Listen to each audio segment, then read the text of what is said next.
Ah, ai, ai, homens-formigas. Ai, estão por toda parte. Eles são pequenos, como uma formiga. Temos que tomar cuidado, eles estão em toda parte.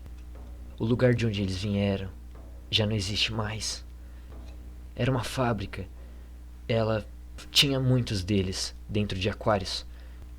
Mas depois que ela faliu, teve que libertá-los. Ah, a mordida deles dói.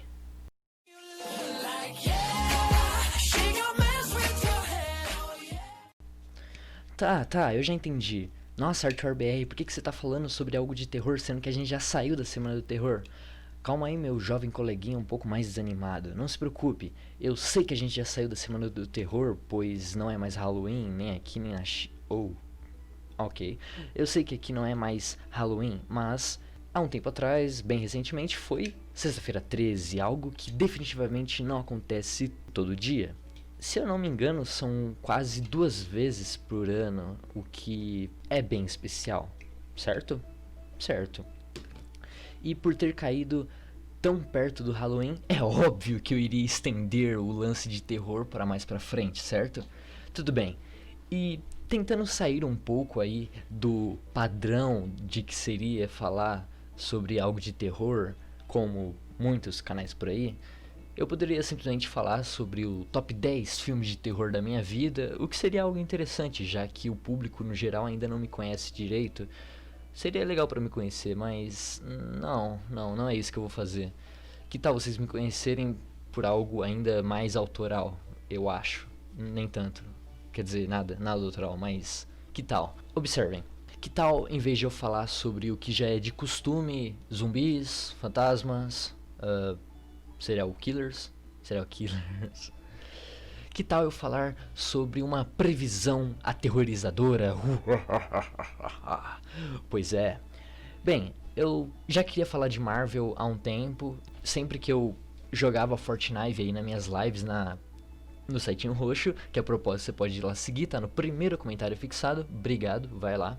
E sempre que eu jogava Fortnite ali, né, já que a gente tá numa temporada aí que está fazendo muita alusão, que a propósito é algo bem interessante que o Fortnite vem fazendo, que é simplesmente chamar ali a atenção. Eu não sei se isso é por parte do Fortnite ou das empresas, eu tenho quase certeza que são das empresas, mas começou com a DC, ele fez ali aparecer as skins dos personagens da DC e após acabar o contrato com a DC, chegou a Marvel quase que imediatamente. O que é interessante se for parar pra pensar que a Marvel viu que a DC estava fazendo sucesso e se for parar pra pensar, vocês vão começar a ver que isso foi um dos primeiros indicativos que eu, como fã e espectador dos filmes, séries e mídia no geral, foi um dos primeiros sinais que eu comecei a ver que tudo iria ruir. Então, me acompanhem, eu sou o ArthurBR e me acompanhem não nessa jogatina, mas nessa teoria para o futuro tenebroso que pode estar vindo para a Marvel Comics. Eu começaria uma vinheta se eu tivesse, já que não tenho, vamos pro vídeo. Bem, é de conhecimento comum que a Marvel é uma das maiores empresas de HQs de toda a história.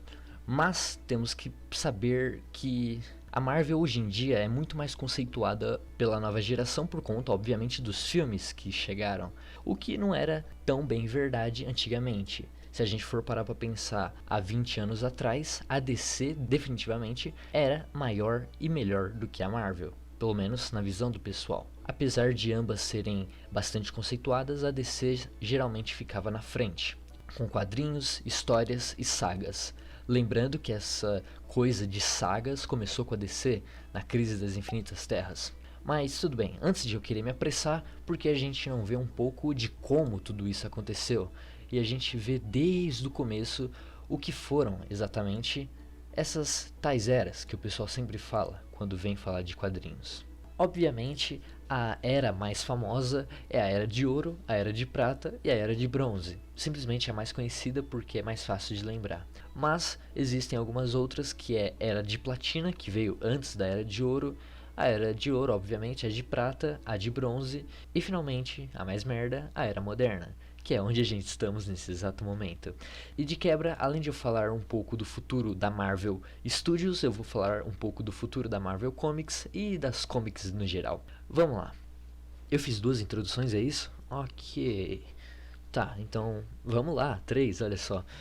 Tá, a Era de Platina, resumidamente, já que é a menos lembrada, é quando tudo começou, quando lançaram ali as primeiras HQs. HQs essas que nem era sobre super-heróis ainda, era sobre coisas normais do dia a dia, pessoas normais. Geralmente num tom mais ali alegre, né, pra satirizar, anedotas, basicamente. Tipo aquelas anedotas do jornal que ninguém se importa hoje em dia, sabe? Pois é, que claramente antigamente era feita para crianças se divertirem, mas hoje em dia crianças estão pouco se importando para jornais e apenas tiozões de 40 anos veem jornais, ainda mais impressos. Então, basicamente virou só anedotas políticas, o que é bom. Tudo bem, o mercado discorda de você, mas tudo bem. Bem, a Era Platina passou voando, basicamente. Só para você ter uma ideia, ela começou em aqui, 1984. Olha que bacana. Mas tudo bem, não demorou muito e logo chegou a Era de Ouro. A Era de Ouro é marcada com o lançamento do Superman. Ele iniciou oficialmente a Era de Ouro dos quadrinhos. Basicamente, ele foi o primeiro super-herói do mundo. Pois é, chorem com isso, para vocês que não gostam do Superman. E também se alegrem-se, pois realmente vocês estão certos em dizerem que ele é um personagem apelão, que o deixa isso sem graça, eles têm que apelar pra Kryptonita, mas ele ainda assim é o primeiro e ele ainda assim é incrível.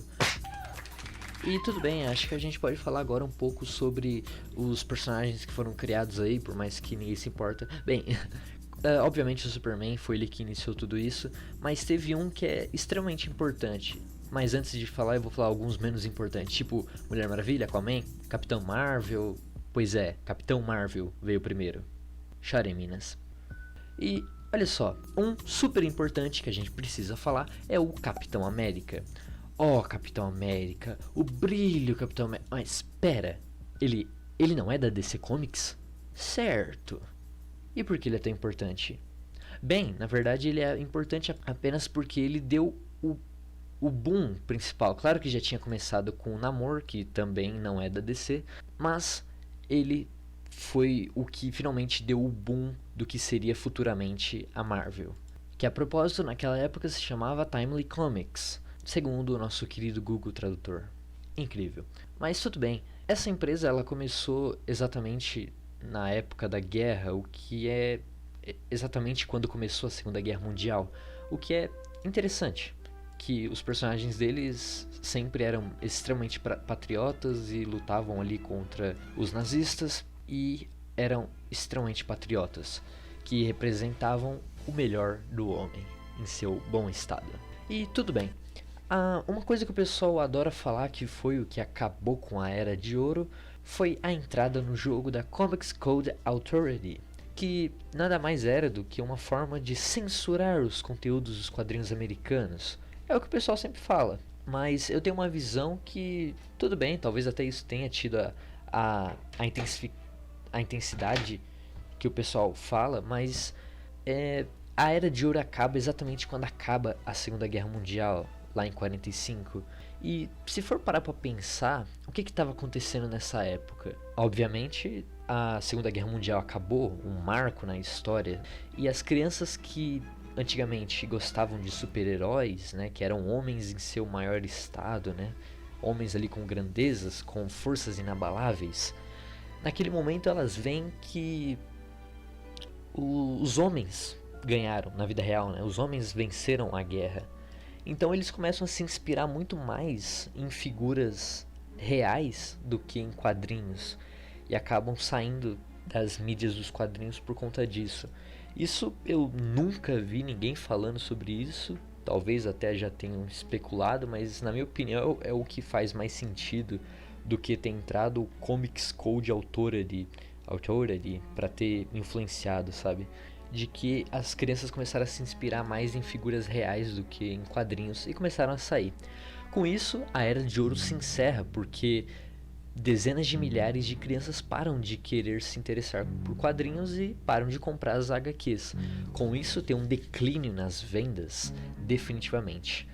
E ficou um tempo assim. E tudo bem, as vendas caíram, muitas editoras faliram, as vendas despencaram. E aí, o que fazer a seguir? É correr com prejuízo.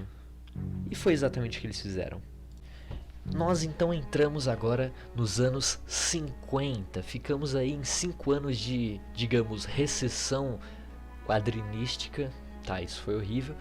E eu gostaria de ler um pouquinho sobre esse pequeno trechinho aqui da trajetória da Marvel Comics, na década de 50. Nos anos 50, a Marvel atravessou tempos difíceis da mesma maneira que outras editoras. Como eu falei, diversas editoras faliram naquele momento.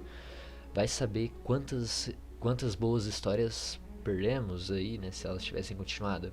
Então, Goodman começou a publicar sobre o nome de Atlas. E basicamente eles mudam o nome da editora nesse ponto, uma distribuidora de sua propriedade. Para quem não sabe, Goodman é o nome do cara que criou a Marvel Comics na época, né, a Timely Comics. O nome dele é Martin Goodman. Ele realmente é um good man, ele criou aí bastante coisa legal pra galera. Então, resumidamente, nessa época, em plena virada de década, a Marvel Comics, que naquela época nem se chamava Marvel Comics, muda o nome e também não é para Marvel Comics. Dessa vez agora muda para Atlas Comics. Só que nesse momento acontece algo também interessante. Algo inesperado. Como eu falei, eles tinham que correr com prejuízo. E a DC Comics realmente correu com o prejuízo dela. Eles decidiram reinventar o personagem Flash. Um grande sucesso deles, que já era conhecido e famoso ali por seu visual. Eles decidem dar uma repaginada completa no visual, deixando ele todo vermelho com os raios ali na orelha. E apenas mudando essa estética, um pouco a história, um pouco não, eles mudaram bem a história, transformaram em outro personagem.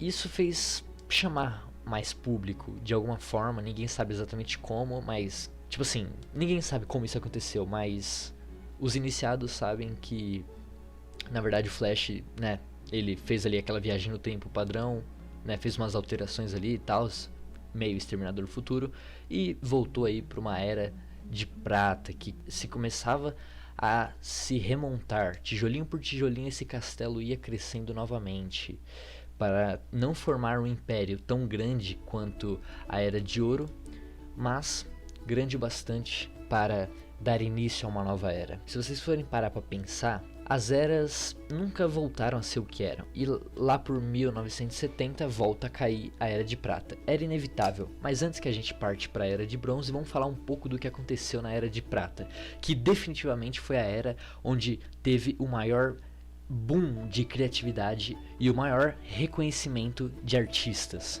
Tanto escritores, desenhistas, muitos deles vieram de lá, né? O próprio Stan Lee, que é o que o pessoal só conhece Stan Lee, né? E muitos personagens cresceram ali, muitos personagens foram inventados ali, né? Ah, e só pra explicar, o Flash foi lançado pela primeira vez em 1956. Eu dei a entender que ele foi lançado em 1950, mas não, 1956.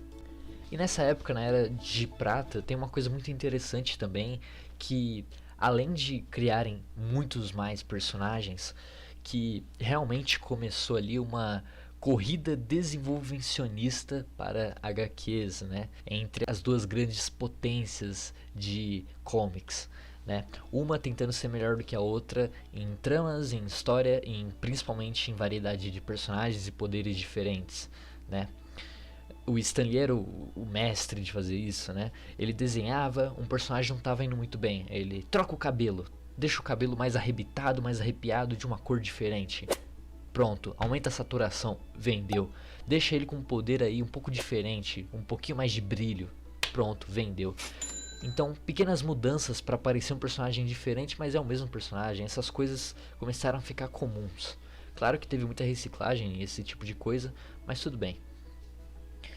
E Uma coisa interessante também, que além desses novos personagens que começaram a surgir, era que eles estavam mesclando os personagens antigos com os personagens novos e começaram a ter junção ali. Além do Flash que foi alterado o visual, o Lanterna Verde foi também. E eles começaram a juntar o Batman junto com a Mulher Maravilha, junto com o Superman, com o Aquaman, com o Lanterna Verde, o Flash, o novo Flash. Começaram a misturar e foi cada vez mais frequente colocar os personagens juntos. O que obviamente deu ali a criação da Liga da Justiça. E tudo bem. E esse lance de juntar os heróis ficou tão forte que todo mundo, todas as editoras, tanto as pequenas quanto as grandes, começaram a fazer sobre isso, né? E como a gente pode perceber, DC Comics aí criando tendências, como vocês podem perceber, começou com eles, a Liga da Justiça é deles. Eles estavam criando tendência, eles eram os maiores, não tinha jeito. Eles criaram o Superman e o Batman, a Mulher Maravilha, o Lanterna Verde, o Aquaman, o Flash. Todos esses personagens são marcantes. Já na Atlas Comics tinha Capitão América, Namor, que não estavam chegando, sabe? Porém, Atlas Comics não durou muito tempo e ainda na década de 50 eles mudam para Marvel Comics. Marvel Comics. E na Marvel Comics, dando espaço e margem ali pro pessoal, né, como eu falei, o Stan Lee veio daí. Eles começaram porque eles queriam também fazer aí um lance de equipe, porque tava a tendência, né, que começou ali com a DC. Então a tendência era fazer coisa de equipe. O Stan Lee pensou, o que eu vou fazer? Vou fazer uma equipe, né? Basicamente é isso. Então ele criou aí uma equipezinha aí que alguns podem nem conhecer hoje em dia. Nossa, eu comecei falando na ironia, mas realmente pode ter gente que não conhece, porque até hoje os coitados não tiveram um filme bom. E olha que eles já tiveram uma quadrilogia, eles já tiveram aí uma porrada de filmes e nenhum deles saiu bom, nenhum deles saiu satisfatório. Tem gente que gosta, minha mãe adora aquele lá de 2015, mas é uma vergonha. Então, olha, o Quarteto Fantástico foi lançado e fez muito sucesso. A Marvel Comics ali começou a engrenar. E aí começou a vir uns personagens novos, né? Na Amazing Fantasy veio o Homem-Aranha, logo em seguida o Incrível Hulk chegou, né? Não demorou muito tempo. Os X-Men e também os Avengers, como vocês perceberam, grupos realmente estavam aí em alta, né? X-Men, Avengers, Quarteto Fantástico. Muita gente acha que não, mas a Marvel copiava muita coisa da DC. Hoje em dia, né, a Marvel é sinônimo de boa qualidade de heróis, mas eu vou dar um exemplo aí, por exemplo, o Gavião Arqueiro é cópia do é cópia do Arqueiro Verde, o Homem-Formiga, plágio do Electron. E o que é mais triste é que a Marvel hoje em dia, tipo, agora, dias atuais, a Marvel tá tão grande em questão de filmes que se a DC resolver fazer um filme do Electron, que é um personagem que tem exatamente o mesmo poder, ele fica pequenininho e fica gigante, vai parecer que é um plágio do Homem-Formiga, sendo que o Homem-Formiga que é o plágio, tá entendendo? A geração de hoje em dia vai olhar e falar, não gostei, já vi isso em outro filme. É exatamente isso. E esse é mais um dos problemas que eu vou citar a seguir, presta atenção nisso. Quadrinhos são descartáveis, filmes não. Logo chegou aí. Tudo bem, a gente vai sair um pouco da era de prata e a gente vai então para a era de bronze. Mas primeiro, o que levou a era de prata a cair? Obviamente ia ser inevitável a queda, mas o que exatamente levou? Foi que lá por volta de 1970, que a propósito, a gente tem que olhar mais ou menos o que estava acontecendo ali na época. A gente não pode só olhar por dentro da situação, temos que afastar nossa visão e olhar por fora o que estava acontecendo. É que naquela época estava tendo ali os escândalos de corrupção, tendo a guerra do Vietnã em alta ali, né? Tipo, mesmo depois que já tinha acabado, o pessoal ainda falava sobre isso. E os protagonistas de filmes daquela época eram todos anti-heróis. Eram os filmes de Velho Oeste que não eram protagonistas bonzinhos, eram aqueles caras que atiravam pelas costas, ou eram filmes de gangsters, então todos eram anti-heróis.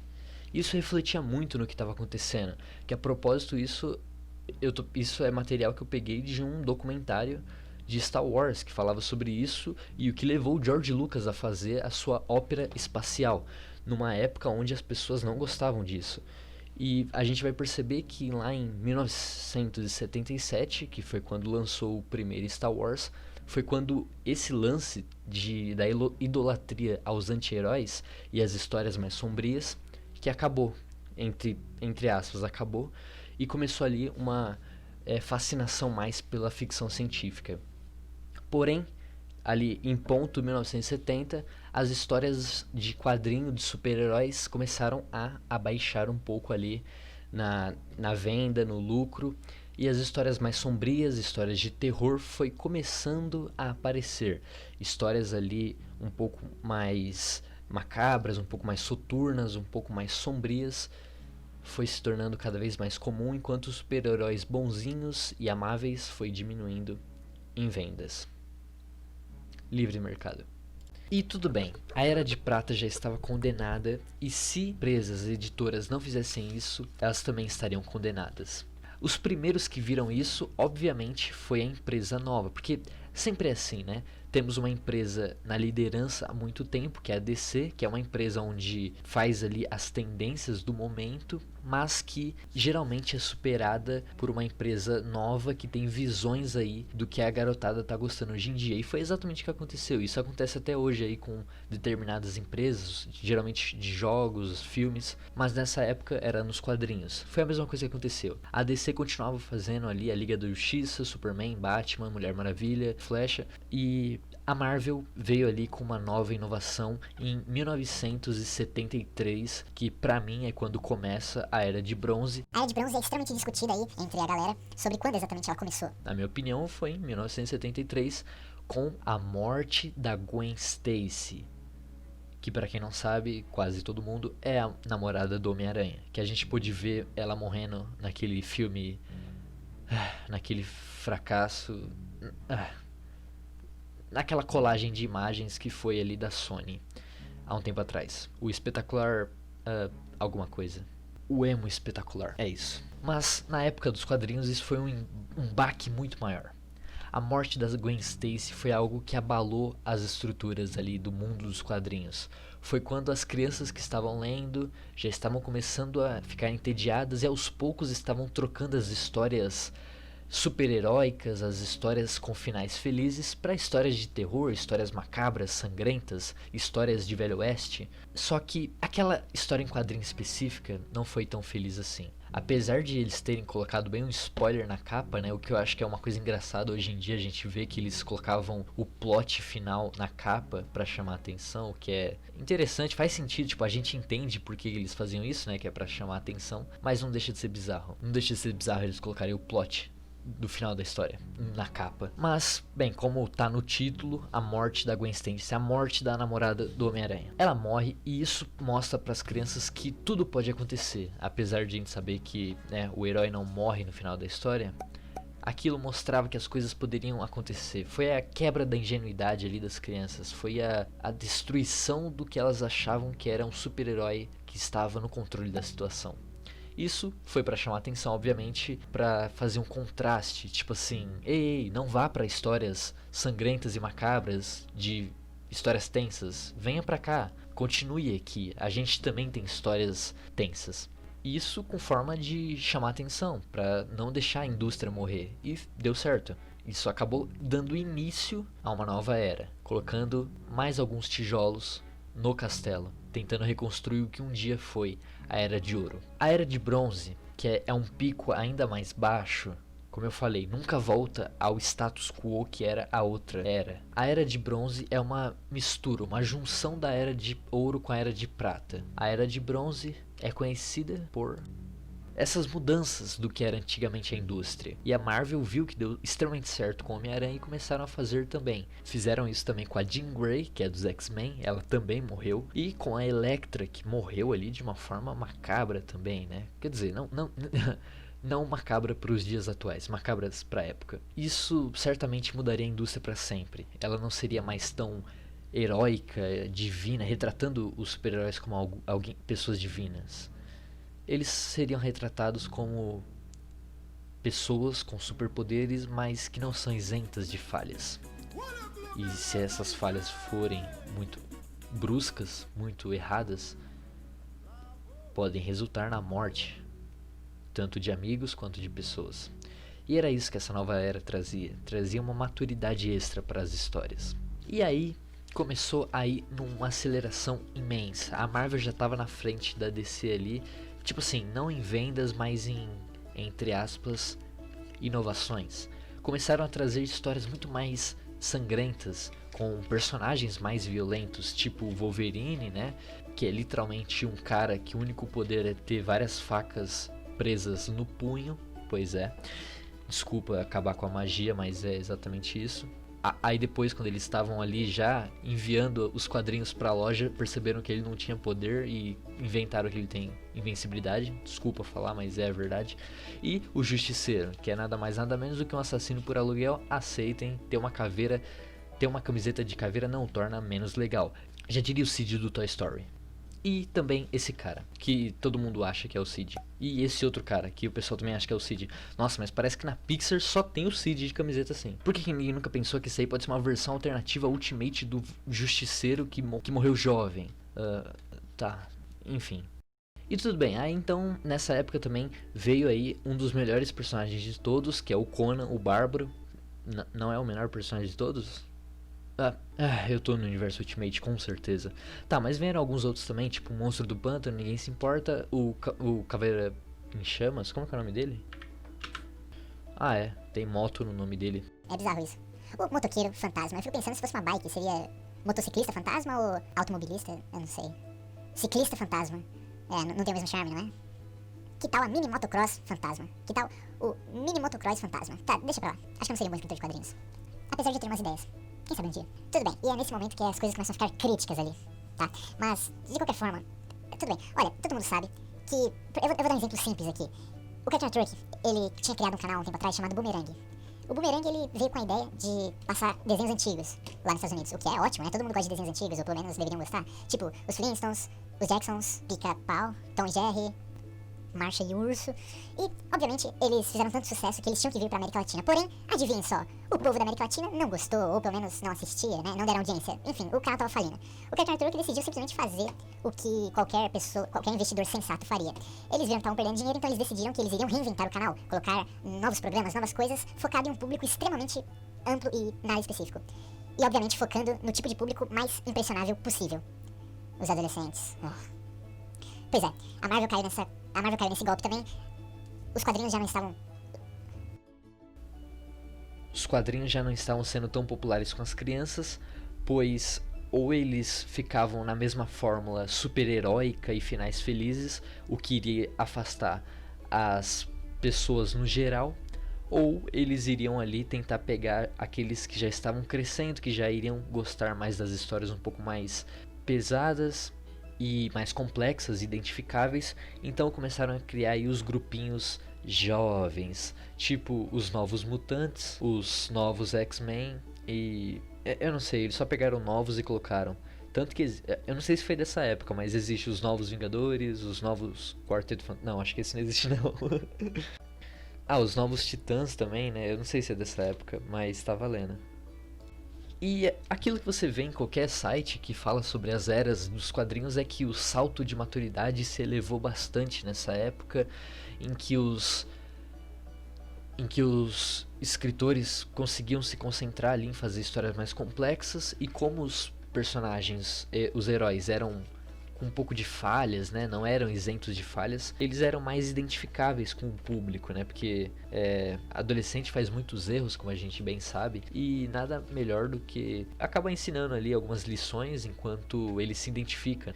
E até que eles conseguiram segurar bem a galera que tava ali lendo, apesar de vocês notarem que antigamente, na Era de Ouro, era exclusivo para crianças. Na Era de Prata começou a ficar um pouco abrangente, mas na Era de Bronze é obviamente focado no público jovem e adolescente.